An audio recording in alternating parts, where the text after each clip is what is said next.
Who would you bet on? Who would you bet on? Imagine you had the 200 people you know best in the world sat in this room. And I gave you this deal. You come today, come up here to me. You give me 1,000 euros and you give me a name. And for the rest of that person's life, I will pay you 10% of everything they make every month, month after month, month after month. 10%. Who would you choose? Imagine that here in the room. If you look around the faces you see in this room, some good faces to bet on in this room. But if you put the 200 people you know best from school, from university, through family connections, who of all the people you know would be the one person that you would put on that paper and bring to me? Who would you bet on? And I was asked this question 7 years ago. The man in the picture is Warren Buffett. Warren Buffett, at times, is the richest man in the world.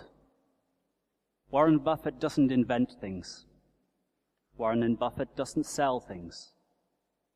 Warren Buffett doesn't manage a company. Warren Buffett takes one decision every day.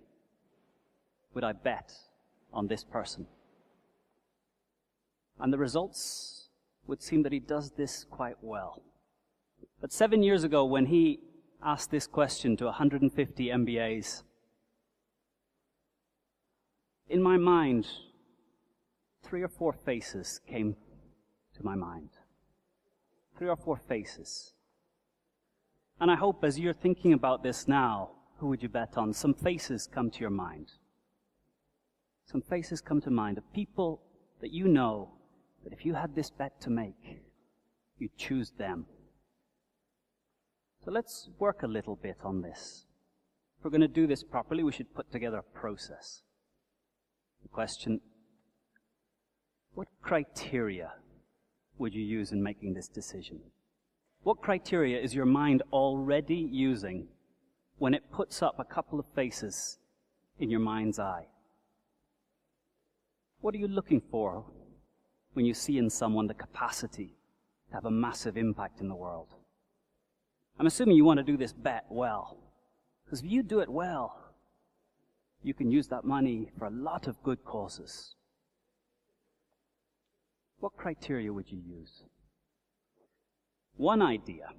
Let's go through some ideas. One idea. Let's get the 200 people present in the room to bring their grades from school and university. And we'll put them in order from the best to the worst grade. And we'll choose number 1. Good idea? The really scary thing is if I asked a group of 12-year-olds, they would laugh at the idea. 12-year-olds already see that grades in school is not the criteria. What are the criteria we're using? How about best friends? Actually, I'll choose you if you choose me. Best friends. Wonderful for friendship, but a very dumb way to take this decision. What criteria would you use? What criteria is your mind already using when it starts to put some ideas in your mind? Who would you bet on? So if grades from school, isn't it? Best friend, isn't it? What would you use? Now, Warren Buffett takes this decision every day. And Warren Buffett has 3 criteria. But before I get into the 3 criteria of Warren Buffett, I want to move to the world of psychology. I studied psychology. And to this day, from the beginning of psychology, there is one test that above any other test in life predicts future success on every measure. Wealth, quality of relationships, grades in school, length of relationships, happiness measured on every scale, whether qualitative or quantitative. And the test is called the marshmallow test. This here is a marshmallow. The marshmallow test can be conducted on children 3-4 years old.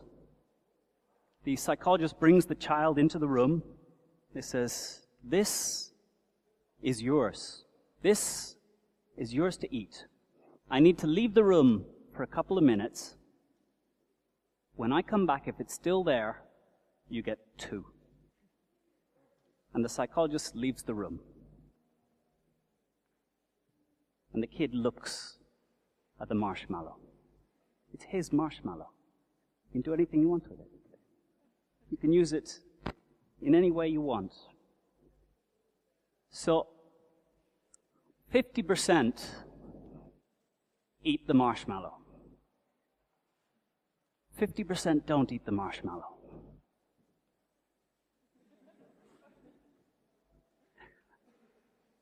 And the 50% that don't eat the marshmallow go on to lead lives that are qualitative and quantitatively better than the kids that do eat the marshmallow. But you can go and look at this on YouTube. You can go and see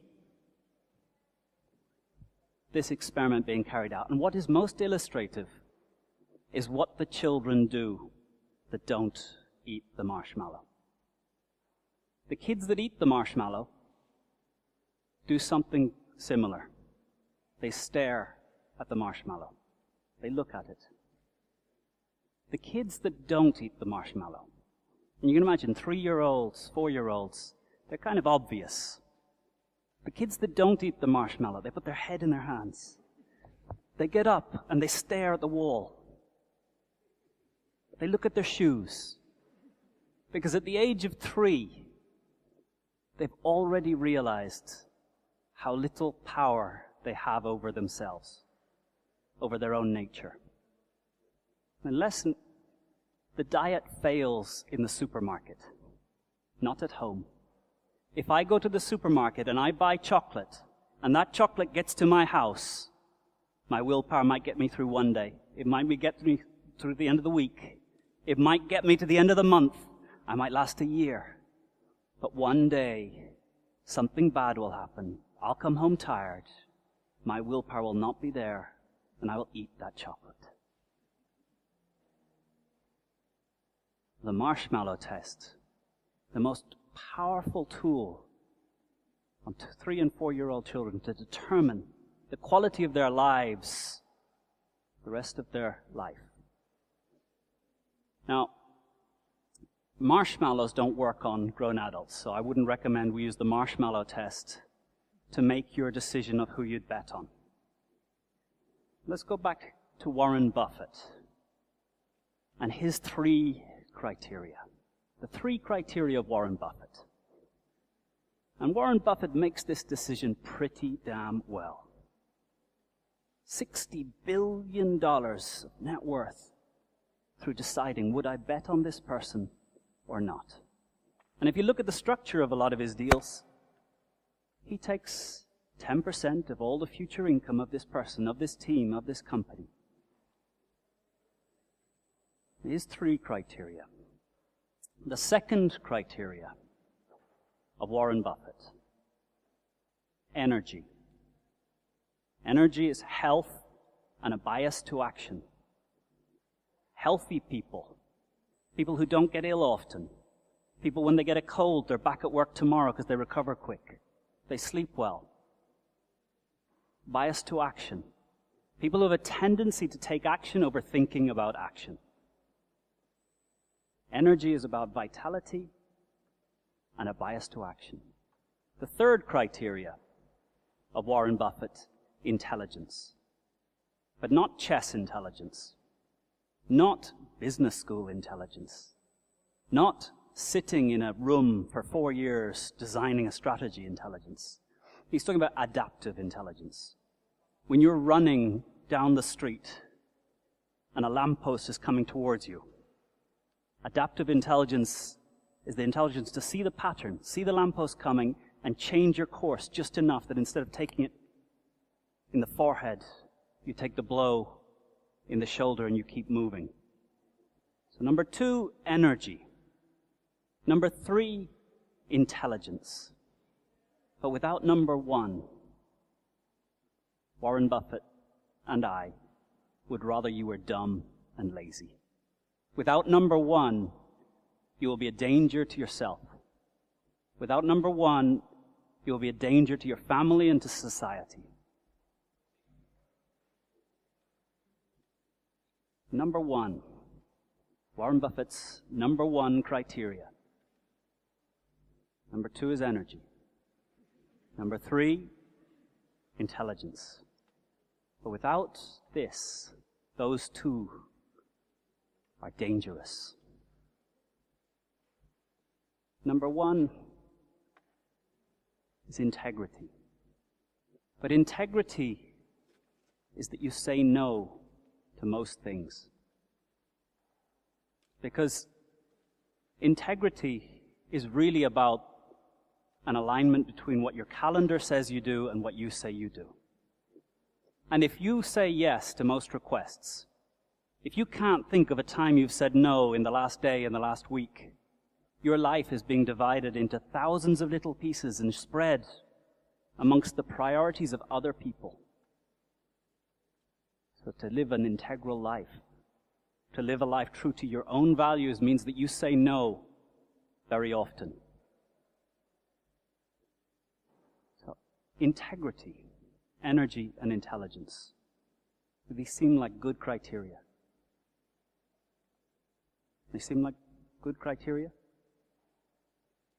They've worked for Warren Buffett. They seem like good criteria? You'd use these criteria in taking this decision, in choosing the one person to own 10% of all their future income? These 3 seem like good criteria to me. I'd use them. I often use them. They seem like good criteria. Now, there's a person in this room that without paying me €1,000, without doing anything different, without raising your hand, without moving, you own more than 10%. You own 100%. The person in this room that you don't have to pay money, you don't have to go to me, you don't have to speak to anyone, and you will own 100% of everything, month after month after month. So, I very much hope that you each day work very hard to maximize integrity, maximize energy, maximize intelligence. Because if you'd bet on someone else for a 10%, I damn well hope you put everything you can into maximizing these 3 in your own life. And given that we've got a few minutes, how about some tools? I leave you with some tools. 1 tool to maximize your intelligence, 1 tool to maximize your energy, 1 tool to maximize your integrity. And you can put these into action right now. Intelligence. Write stuff down. If you write down ideas you've had today, if you write down people you've met, describe things that are going on, 6 months from now, you won't be the intelligence of 1 moment. You'll be the accumulated intelligence of 6 months of ideas, 6 months of things written down, 6 months of people's quotes. When I was 14 years old, my biology teacher made us write down 5 minutes every day, whatever we wanted. I remember day 1, pen touch paper, this is stupid. What are we doing? Day 2, again, this is stupid. What are we doing? Day 3, he's still doing this. Day 4, strange thing happened to me on the way to school today. Day 5, my brother said something to me this morning. I've written every day of my life since I was 14 years old. I know where I was every day of my life since I was 14. I know what I was thinking. I know what it felt like. I know who I was with. Start writing down your life. It's the most valuable resource you have, your own life. but so few people take the time to document it. Write your life down. Describe the marshmallow. Energy. High-performance athletes. I've spent a lot of time over the last 5 years interviewing the high-performance athletes of Spain. Joseph Akram, Kilian Jornet, Mikel Sonier. Joseph Akram, 10 times he's competed in the Marathon du Sable, 2 marathons a day, 6 days across the Sahara. And Joseph tells me he finishes because he never thinks about more than 15 minutes ahead. He runs for 15 minutes, he stops, has a drink. Another 15 minutes, another 15 minutes. His mind never goes beyond 15 minutes. He says anybody can run for 15 minutes. He's run the Marathon du Sable because he's never, ever let his mind see more than the next 15 minutes. Mikel Sonier swims open water without a wetsuit. Across the English Channel, no wetsuit. 42,000 strokes to leave the English coast over to France. 14, 15 degree water, the cold seeping in with every stroke. How does he do it? Because his mind is never further than stroke, stroke, breath. Stroke, stroke, breath. Hour after hour swimming, but he's never allowing his mind to go anywhere beyond stroke, stroke, breath. But with the marshmallow, deal with one marshmallow at a time. One marshmallow at a time. What's the next step? Do not let your mind jump forward and see the biggest thing. Alpine climbers see the next inch. Ranulph Fiennes, oldest man from Europe to climb Everest, failed 3 times. On his last attempt, his wife said to him, "Ranulph, climb it like the horses." He looked at her. "What do you mean, like the horses?" She's an animal trainer. Because that horse has no concept of the finish. A horse runs until it collapses. Climb Everest one step at a time. Ask yourself one question. Can I take one more step? Yes, take it. No, pause. Yes, take it. Yes, take it. And one of those steps, he stood on the summit. Energy. Deal with the next unit. One marshmallow at a time. One marshmallow at a time. Integrity. Do you know how a child spells love? How does a child spell love?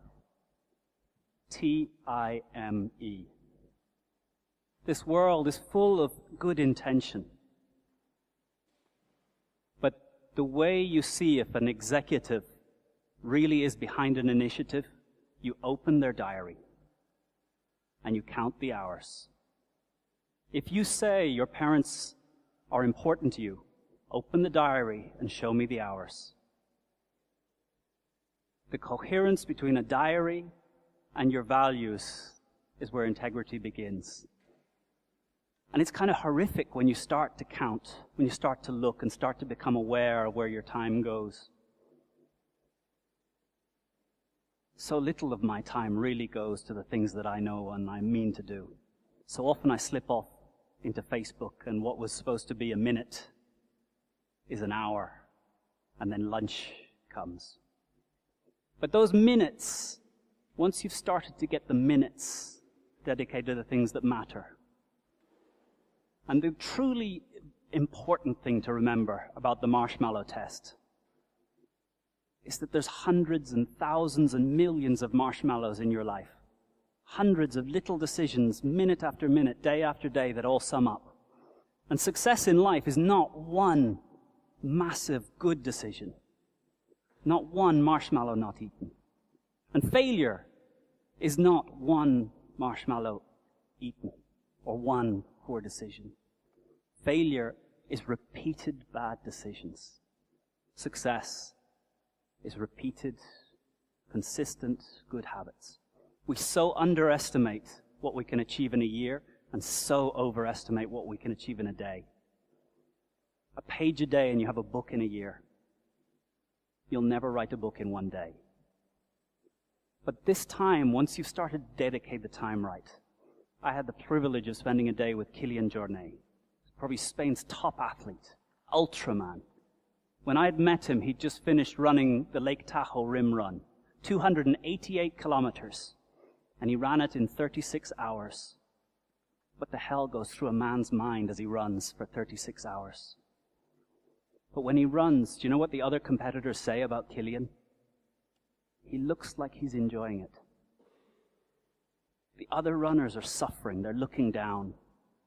Killian is running, touching the leaves as he runs past, smelling the smell of the forest, feeling the feel of the track beneath his feet. He runs for 36 hours because he's absolutely there. His mind is nowhere else but in the run, on the path, in the forest, feeling completely alive. So when you do get your diary to match up to your values, getting your life 100% present and experiencing every little piece. It's what took Killian to be number one in the world in the hardest sport in the world. So the lesson, rule 1 for success. And I brought a few for all of you to see if you can achieve it. The rule for success. When you have a marshmallow, don't stare at it. The diet doesn't fail because of weakness of will. The diet fails because the chocolate is there. If you want to stop watching television, take the batteries out of the remote. If you want to do more exercise, put your running shoes next to the door. It's small, small changes. And when I come back 5 years from now, and I ask, who did you bet on?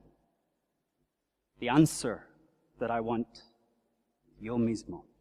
When I come back 10 years from now, the answer that I want is yo mismo. And 20 years from now, I want you to have written stuff down. I want you to have dealt with one step at a time.